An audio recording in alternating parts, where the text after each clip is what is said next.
Ford డాష్బర్ అయితే మన దగ్గర సర్వీస్కి అయితే వచ్చింది. కస్టమర్ బండి పికప్ లేదన్నారు. పికప్ ఒకటాను మనకి గేర్ ప్లే ఒకటి చెప్పారు.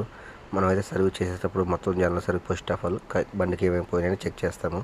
బ్రేక్ ప్యాడ్స్ పోయినాయా, బ్రేక్ లైనర్లు పోయినాయా, అలాగే ఎయిర్ ఫిల్టర్, ఏసీ ఫిల్టర్ అన్ని చెక్ చేసిన తర్వాత కస్టమర్కి అనేది ఎస్టిమేషన్ అనేది ఇస్తాము. ఏదైనా కంప్లైంట్ ఉంటే ఫర్దర్గా కస్టమర్కి ఒకేసారి సార్ పలానా కంప్లైంట్ ఉంది, మన బండికి ఇది చేసుకుంటే సాల్వ్ అవుతుందని చెప్పేసి కస్టమర్కి ముందుగానే చెప్తాము. అలాగే మనం అయితే బానెట్ ఓపెన్ చేయడంలో మనకి ఎయిర్ ఫిల్టర్ అయితే బాగా ఫస్ట్ ఆఫ్ ఆల్ అయితే అగబడ్డది. తర్వాత మనకు అలాగే వచ్చేసరికి మన ఫ్రంట్ టైర్ ఓపెన్ చేసి చూస్తే మన బ్రేక్ డిస్క్లు, బ్రేక్ ప్యాడ్స్ అనేవి కూడా కంప్లైంట్ అనేవి ఉన్నాయి. చూస్తున్నాం కదా, బ్రేక్ డిస్క్ అయితే మనకు స్టెప్ వచ్చేసింది. బ్రేక్ ప్యాడ్స్ అయితే పూర్తిగా అరిగిపోయింది.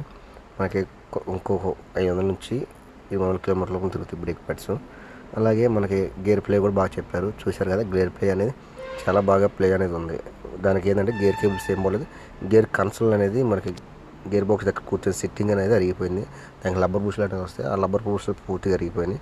ఇప్పుడు ఆ బుష్లు వేసుకోవాలంటే మనకి ఇడిగా దొరకవు, రెడీగా కూడా ఉండవు. కంపెనీకి అయితే ఆర్డర్ పెట్టాలి. కస్టమర్ అన్నారు, నాకు బండి లేట్ అయినా పర్లేదు, నాకు నీట్గా ఆ గేర్ అనేది చేసి ఇవ్వమన్నారు. సరే సార్ అన్నాము. మనం అయితే పార్ట్స్ అయితే ఆర్డర్ పెట్టాము. మనకు 2-3 డేస్లో వస్తాయి.